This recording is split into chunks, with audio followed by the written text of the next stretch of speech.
stencil on.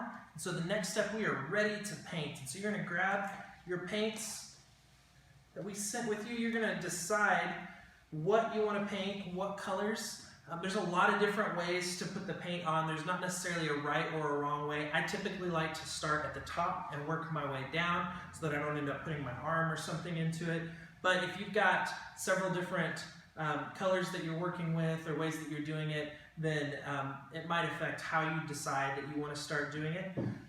But you're going to take your paint and you're going to take your sponge. You're just going to dip your sponge in the paint and then just start applying it. Now, this paint, you don't really have to worry about putting too much on there.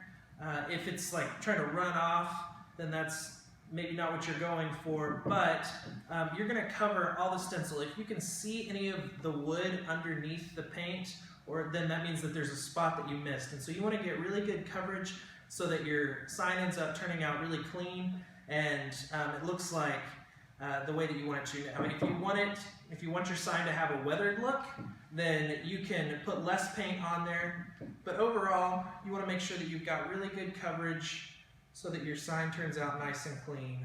One thing that you're going to want to be aware of is if you go over the edges of your vinyl, then you're going to end up getting paint off of the edges of your sign.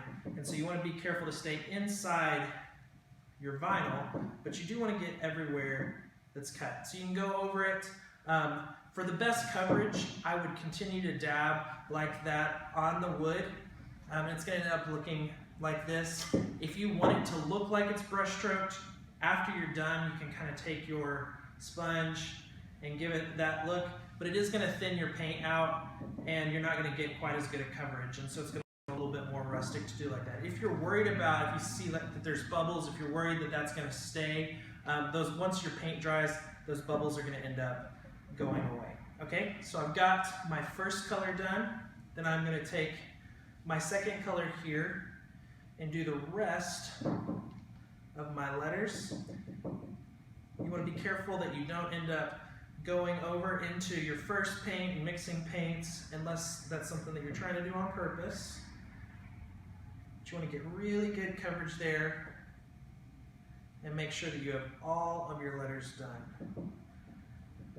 Once you've got all of your paint on there, you just want to make sure that you've got the coverage that you want, that it's even, that it all looks really good.